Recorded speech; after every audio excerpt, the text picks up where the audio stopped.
Hello and welcome to another episode of Grit and Grace, the podcast that changes your whole life and world. Wow, that's a big intro. Yeah.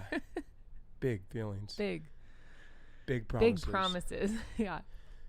Big fixes. Big emotions. We've got a lot of big emotions around here, always. I think it's Dr. Becky who says, that she actually came up with I don't know the first thing about Dr. Becky. Let me just, Beppy. First of all, I call her Beppy. So that shows you how in touch I am. But I've listened to exactly two things. One, when she was on Andrew Huberman, which is a highly recommended resource. I'm going to add that to my resources list in just a moment. Two, I think it was an Instagram ad, and that's where I got the acronym for DFKs. Deeply feeling kids. Oh, yeah. We got like multiple of those. Got a couple. Like sometimes I kind of be like, Lord, like how many is too many? Because I feel like you gave us a lot. And you're a deep feeling adult. Oh my gosh, that's so amazing. DFA. That you literally took the words out of my mouth. I was gonna say it myself, and then you literally just. I'm glad you're self-aware. Read my mind. I was literally gonna say, do you know who your number one deeply feeling kid is? But it turns out it's a deeply feeling adult. Yeah, I just don't know how I feel about there's that whole trend like saying your husbands are kids. Yeah, that's I don't really like that. I don't think that's nice. No, I mean, I'd rather say like growth opportunities. Oh wow, okay, that's slightly patronizing still, but no, we'll take it. Calling your husband a kid, like grouping them in with your children, that's a really common thing. Let's talk about that for a second. Oh, okay. Let's unpack that. No, we don't have to do too much on it, but I think it is a little dark because it's like all weekend we've been talking about like how language matters. Yeah. And it will probably trite phrase, like words create worlds. We definitely believe that spiritually. We believe that with prayer. We believe that with speech in the house. It's a value that guards our home actually. But yeah, well, it's biblical too. Like what we say has power. Our words have power. Right. And so like even as a caricature, as a joke, like. Oh, you're just like one of the kids, honey.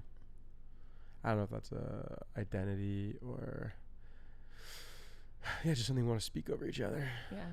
So do you want to apologize now, or should we do it on air? No, I didn't say that about you. I just said a deep feeling adult. Let's do an on-air conflict and reconciliation modeling because we talked about it last episode. Yeah, I think we already did that. Okay. What are we talking about today? Today we're talking about life-giving rhythms and routines. This is a big one.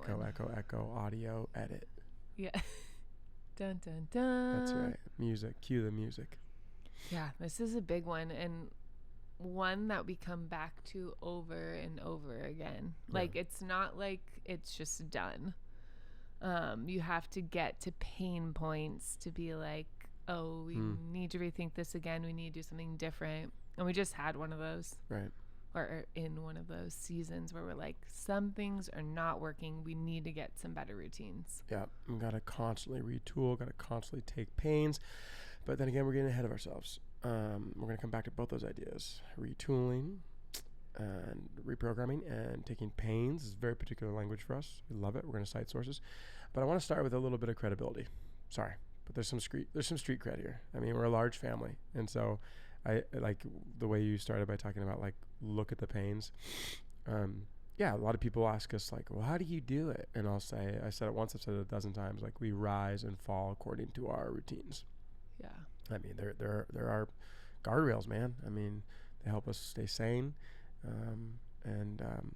I also want to say early on, like it shouldn't be militant, it's like, that's why we say life-giving. Like that's why the title of the episode is life-giving rhythms and routines. Like to have a militant thing where we never miss is too much. It's just swinging to the legalism towards that's hyper grit, and we don't want to hyper grace or hyper grit. So how do we stay in that middle? Yeah. Well, because then I don't think your routines are serving you anymore, but instead you are being ruled by your routines. You have become a slave to the routines, yes. But you need to be its master. Yes.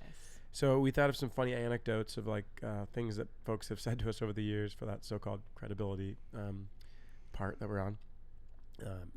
People, the good and the bad. I mean, we've been critiqued. And, I was going to say, they haven't all been good because I wouldn't actually put myself as like a type a mom. I don't think. I think I I'm really okay. Maybe I'm not as self-aware as you, but I don't feel our house is like, I've been to much more regulated homes. Like having this many kids, there's definitely like a wild and free nature to our home. Like I don't know that people would be like, wow, your home is so regimented. Yes. Yeah, no. In fact, we had one person come and say that she came visit for an hour, and then I saw her later at the church, and she was like, that was the most anxiety-filled hour of my life. Yeah, it's not for everyone. A lot of action around here. It's not for everyone. Yeah. A lot of close calls, a lot of loud noises. Yeah. A lot of smells. Ugh. I mean, the house doesn't stink. I never want anyone. Listen, viewer, house doesn't stink. We keep it fresh. We keep it clean. But it's a sensory overload. Yeah. So, and this ties to our thing of credibility, large family. So we've had to sink or swim. We've had to learn a lot in 13 years of child rearing. Yeah. And it was like my mom and this won't slam her. If you're listening, Mom, we love you and you're our greatest ally. But she used to give us a hard time for, we would be the first ones to split from any family gathering. She's like, we still are. And we still are. But I think maybe we got nicer about saying goodbye. Because her commentary was like, where are the Applebee's gone? Well, we didn't even say goodbye, And you say goodbye. I stay in the car with the kids so you can say goodbye. I say goodbye. You say hello. There you go. It's a team. So that's a funny anecdote of just how tight we are. And that has a lot to do with nighttime routines. If you're out for dinner, you're going to get back. Otherwise, you're going to get run over. But we're going to come back to that. I love what our friend, who's a nonprofit champion serving the city, Ian Stevenson, said once. We were at a family. He's got grandkids that are all our kids' best buddies, and we had a beach play date. And he saw us. I never knew this. He told me a year later, maybe, that we were in the parking lot at the beach, and he could hear me yelling at all the kids. All right, now listen up. We got an hour to be out here. We need to be back in the car at this time because we're going to our next thing. And so everyone needs to listen. When we say get going, don't make us repeat it, whatever it is. We might have even done, this is very rare, I won't say we're this corny, but we might have even stacked hands and did a little team, everybody in moment. Yeah, anyways, you love those. That's what he tells it. It keeps it light. I need it to be light because I would err on the regimented militant side. So yeah.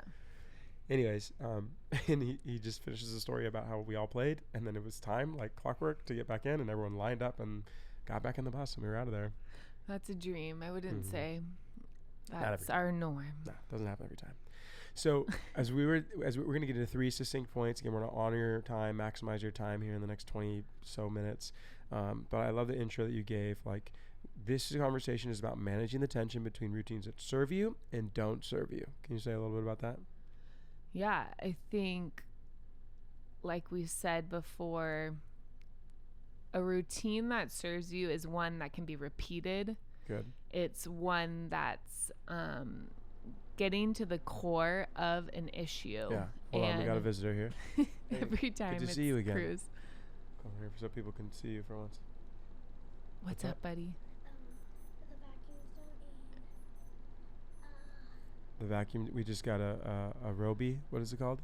Yeah. Zumba. Yeah, I don't something know. like It's that. our first house robot, and it's 50 out of 50 right now.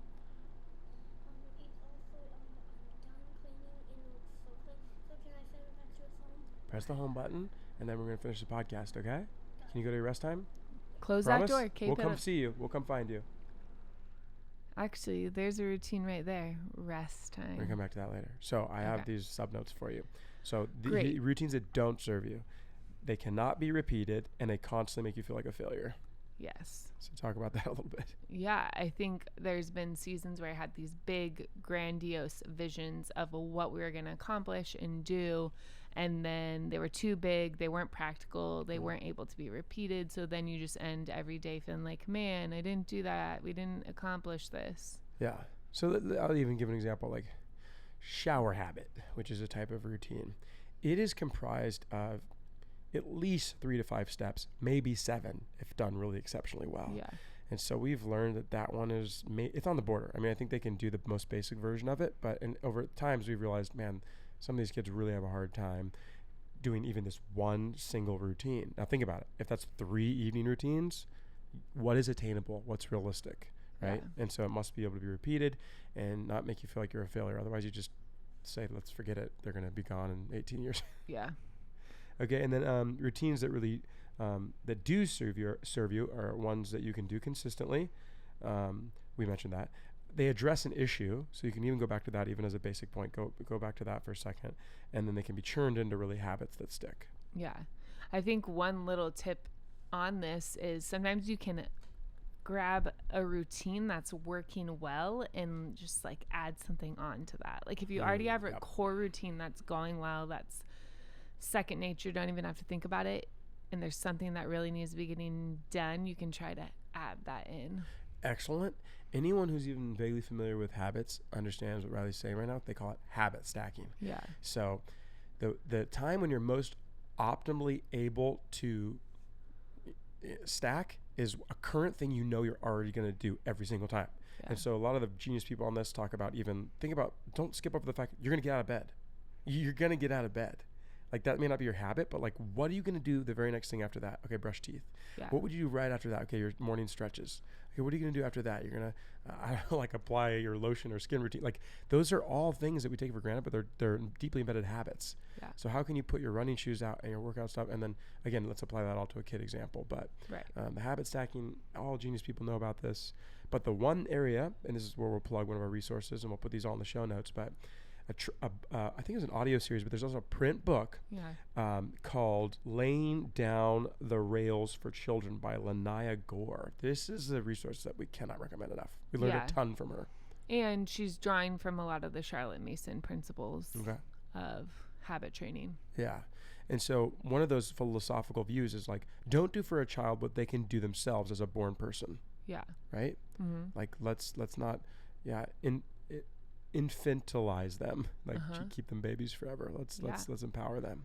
Yeah. And then something that we're always trying to work on, which is so hard, but not repeating yourself over and over again, because then you're just training your children not to listen to you. Yeah, excellent. So let's go one point deeper for this Lanaya Gore thing that we learned. She has some brilliant stuff in there about psychology. Like the example I've cited a dozen times to people is, it comes from her. She talks about when you're driving around using maps, on your phone, whatever your platform is, whatever your preference is, or on your car, right? You're getting the turn-by-turn instructions by the computer, by the AI, by the robot. And in so doing, your brain shuts off.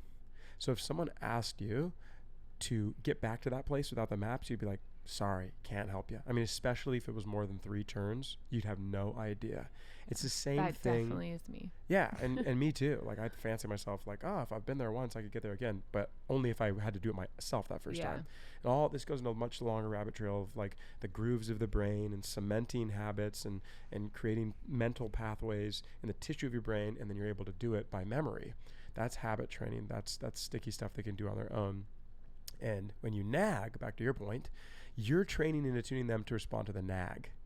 Yeah. So here's a really quick hack, because this is like worth 1,000,000 minutes. People want to know, well, then how do I quit nagging? And she says, ask them a question. What comes next, Cruz? Shepherd, what's a part maybe you missed? Let their brain do the work to get there on their own so that they can remember it better next time. So, which is a constant training for us to... Yeah, she calls it taking pains. Yeah. So that's the last thing we'll say on Lanaya Gore. Again, laying down the rails for children, but that phrase has become a value statement around our house, and more for us as parents, right? Because it's what we do. We take pains to remember, to lean in, to check them, to reiterate, to do it again, and again, if you even, we have 11 kids, so we're like, it's like times infinity. But for you, 2-3 kids, it means you're going to be doing it a lot during the day. Yeah, takes grit. Mm-hmm. Yeah, and a lot of grace for ourselves and them. We've already been kind of talking about this in the intro. We're going to get to 3 areas: meal times and food, morning and evening, and then nap time, rest time. Those are 3 areas we're going to give you in this brief podcast. But before we get there, we've kind of been touching on it, but really helps to get the kids involved. The word you used was, it's a gift to teach them to work. Yeah, I think we sometimes live in a culture where we think we're giving our children a gift by doing everything for them. But if we're looking to raise self-sufficient adults in the near future, we have to start taking pains from a young age and teaching them how to work. And our homeschool mentor, Carol Joyside, always talks about that golden window of opportunity when they're really young, like 4 years old. and they're wanting to work with you. They think working's fun because they get to do what mom's doing and stay alongside you. So jumping in at actually an early window can be key to start training them, because you're taking advantage of that childlike joy of working alongside you, and then adding to that as they grow. Yeah, this is really profound. Maybe add this to your homework. We're going to give you only one item of homework, but if you want to really be a super student, I think there's two things you could do. And you hear this constantly in all of our episodes, but values. What are the guiding and guarding values of your household? We've done a lot of this with legacy makers. You can look them up. They're wonderful to help you get this going. But, taking pains is a parenting value. Partnership and work is an all household value. And when we have a rite of passage, so you could determine values, and then you could determine rites of passage. Those are two extra homeworks in addition to the number one we're going to give you later. But like one of our age rites of passage is 10. So when boys and girls turn 10, part of the speech they get, at least from dad, is, hey, we're going to depend on you now. Age 10, you're old enough on the family farm to be a contributor on this family farm. You can give, you can bear weight. One of our mentors would always say, like, you're weight bearing age now. So let's be a and part you have of this. value. Yeah. I think also, when you give children purpose, they see a value in a place in your home. Yeah, it's like a partnership stake. Yeah. So it really raises the stakes. All right, so the first one that we're going to get into is meal times and food. So what would be a life-giving rhythm at meal times? Yeah, I think meal planning is one that we're doing well. Yep. Once a week meal planning. I think this is actually an area we've been talking about that we need to grow in. I think with so many little kids, it's hard. It's been hard over the years to like sit down at night for dinner all together and eat at the same time. Yeah. So that might be one. That might be one that you should focus on. I think the one we should give them on this category, the number one thing, and it's our gift to you, especially if you subscribe to the Parenting with Grit and Grace newsletter. They're going to send you a PDF. It's a 2-page PDF, 7 to 10 points on there. It's robust, but we're literally giving you everything we do when it comes to meal plan. Yeah. So everything on there. Talk about a habit stacked. It is everything from laminate sheets of staples that we shop for, the cookbooks that we prefer, that we throw in there for a 6-day period, and then we do a full grocery order where we go pick up the grocery order, and then we get frozen meat, so we have at least proteins baked in. Like that. That's our gift to you. So go to parentingwithgritandgrace.com, subscribe today, and you'll get that PDF. If you don't get it, just email us at hello@parentingwithgritandgrace. But I think that's a huge one for people because it's the single greatest pain point, and it addresses so much. It addresses your finance goal, your diet and fitness goal, and your eating around the table goal, and so many more, right? Yeah. Because the American family spends half the year eating out. Yeah. So you're getting junk and you're wasting money. Yeah. So do you want to speak at all about and I think what we were starting to say is like, beware of seasons, and this is that grace and grit balance. Like I thought you were going to say we need to get back on that whole system, but like I can think of 2 or 3 reasons why we haven't been doing it perfectly lately. Yeah. Right. You're pregnant, sick kids, holidays, right? So life happens. Yeah, and you get out of grooves, like we said, and you need to hop back in. But yeah, I think some things that have served us well at mealtime is assigning kids that are in charge of water. So one person brings the jug of water, one person does the cups, one person serves the plates, and then our funny one is one person always brings a towel, because inevitably someone always spills water. And that was like a huge pain point for us, is like we'd sit down finally, all of us at the table, and then someone just like spills their water everywhere. Yeah. And then getting up to get the towel felt like such an inconvenience after all this work of having us sit down for the 4 minutes it takes us to eat dinner, because like young kids are just like scarfing it and then they're getting up and running around. So the other day, that was crucial. I love that you bring up the towel. The other day I saw this and I was like, this is going to be important later as a notice. It wasn't dinner, but it was like lunch. Someone had spilt onto an already prepared towel on the floor. Yeah. I was like, the stars have aligned. It was like, but no one cleaned it. But it was like cup tipped, water all over the bench, and then water on the floor. But on the floor was a towel that caught like 50% of it. I'm like, which was probably okay, like God, a I see you. previous spill that someone left a towel, because notoriously everyone maybe. like will get the towel to clean the spill, but then they just leave the towel there. That debunks my theory, but I still So think it was that cool. was actually like a double spill probably. Good. Okay, we need a lot more time on these next 2 points. So let's jump right in. Number 1 is Okay. meal times and food. Number 2 is morning and evenings. Yeah. So morning, we have our morning jobs. Every child from 4 up, 4 or 5 up has a job. The younger ones sometimes need a buddy to help them. And 4-year-olds are knuckleheads, but they can do it, man. Yeah, they just need to be watched, because one of our Little 4-year-old, Deacon. he got on trash duty, but then he was stealing things from mom's cabinet when he went upstairs. to get the Treats, my cans. secret treats. So watch those little guys. Yep.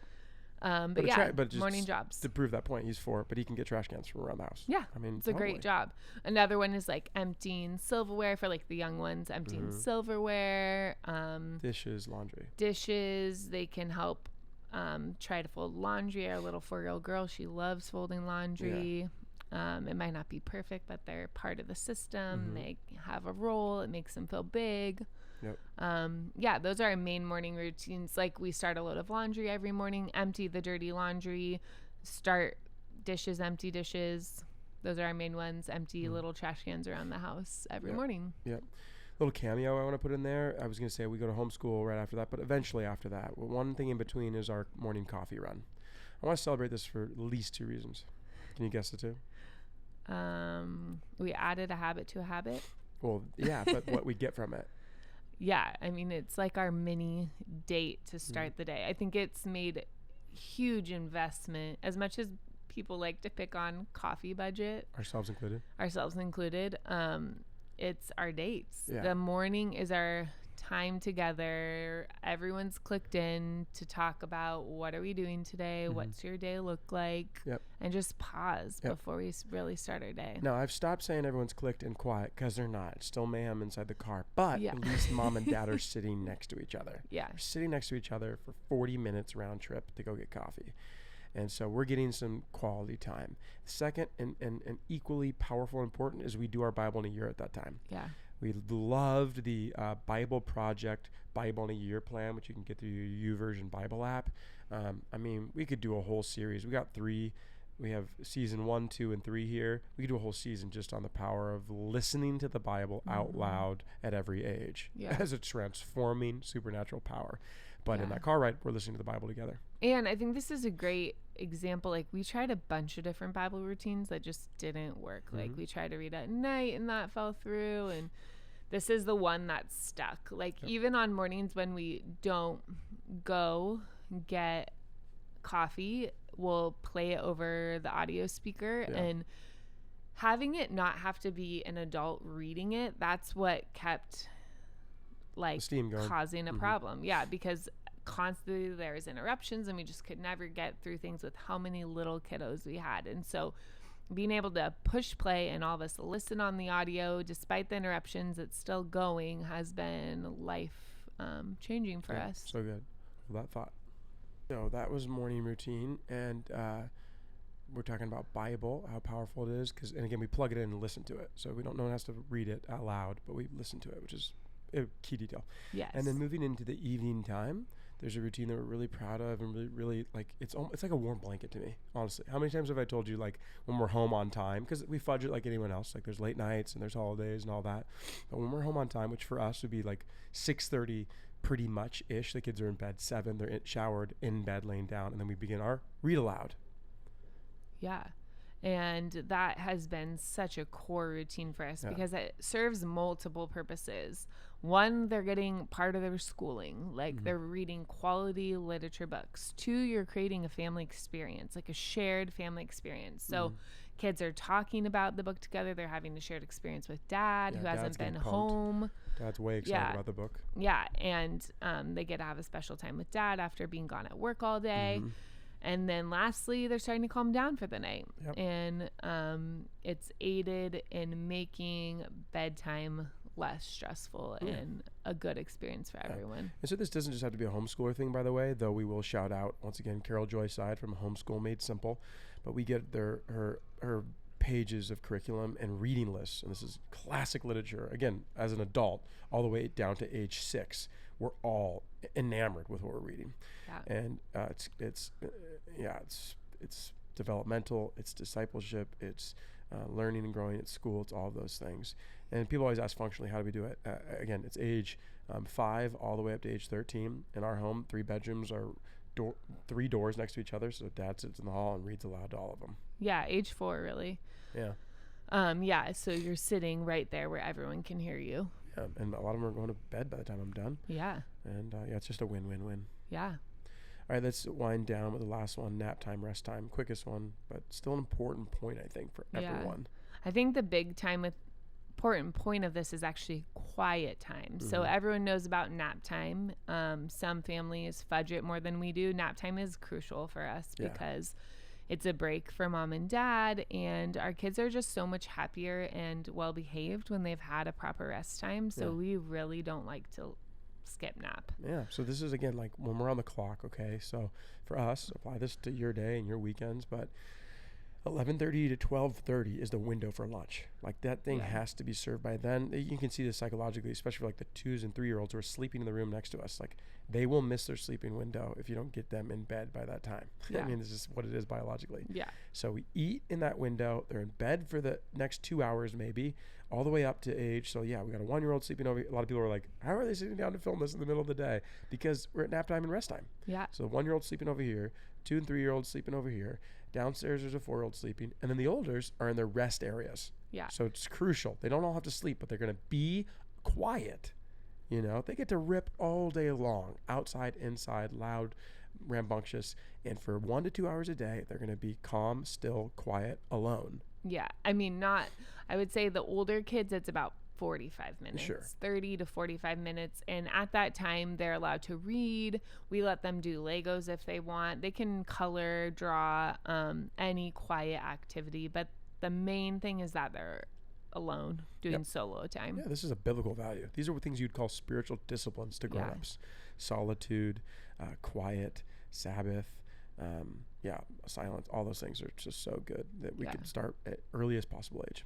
And honestly, I think it's hardest with the older kids to keep pushing for this because they kind of want to push back. But I really see it as a huge gift to their soul because I can actually see, like, just like us, they want to keep going, being social the whole day, but then emotionally they're burnt out. So you're giving them a gift of quiet. Even when they fight you, you're going to take pains. You're going to hold the line. Yeah. All right, so we finally got to homework. You got one great idea here, and it has to do with making a list. Yeah, I feel like this is our big takeaway. It's something we just did again, but I feel like when you get to those points of real pain, which we all do again and again, and they come in different seasons where you're like, something's just not working. Sit down, write a list of all the pain points. Like you can even have it on your counter and like keep it ongoing for like a week. Yeah. And then sit down with your husband and come up with the top one that's really draining the most from you emotionally, energy-wise. It might be a parenting issue. It might be a home cleanliness issue. I'm going to go over the list in a second what we wrote just for fun. Oh, you are? Yeah. Okay. It might be, just a routine you already have that's not working. I came up with a 12. Like, this was not planned. This was not set aside. Rather, it was like, just do the list. I was like, all right. And I got the notes app up, pounded this out. Dirty floors, dirty garage, chips and food left out overnight, boys, unfinished laundry job, nagging, subcategory, bedtime, car, laundry. Number 6, dinner table for family dinner. Number 7, front yard. Number 8, trash too full. Subpoint, side yard disaster, which is where all the trash cans are. Number 9, shoes and jacket container in the car. Number 10, homeschool goals. Number 11, kids not instantly obeying. Number 12, kids bickering. Yeah, so that's a long list, right? Yep. So you like look at the list, you're like, oh man, this is a lot to tackle. Yeah. But we like to take a 1 week or 2 week approach. So we just started this, so we're going to be slowly working ourselves through this list. And we're going to take the biggest pain point first, And we're going to dedicate a week to 2 weeks depending on what it is. Like the parenting ones require longer. Like you might even think, I need to just focus on this one pain point for a month. Yeah, instant obedience. Someone caught. Yeah. I'm sure that one caught someone's ear where they're like, obey right away? Are these parents psycho? Yeah. Instant obedience is a language and a script and something that drives us insane because it leads to nagging and repeating and disobedience and then discipline. So it's like, how do we just take pains for 2 weeks to say, how do you respond right away when mom or dad ask you to do something? Yeah, one of our mentors, they have 8 kids and they're from Rochester, New York. And she did this thing with her family. She calls it parenting boot camp. Yeah. And so she would dedicate 2 weeks to like a particular parenting issue. And she would get like special rewards, like chocolate covered raisins or something. So there was like a reward for people who were really focusing and giving their all to that. And then there was also on the other side like discipline that happened right away. And I think at first you can feel like, whoa, this is like a lot to focus on with all the other little things that you have going on. Right. But the idea is that you would make space. Yeah. So maybe you let some things go. Like, for example, that week, maybe like homeschooling's put on the back burner. Each issue is going to look differently. The parenting ones require more space to be made because they are so intensive. Yep. Whereas like maybe like leaving chips out at night, that's a 1 week thing. And it's not like something that you're going to need to make all this space for, right?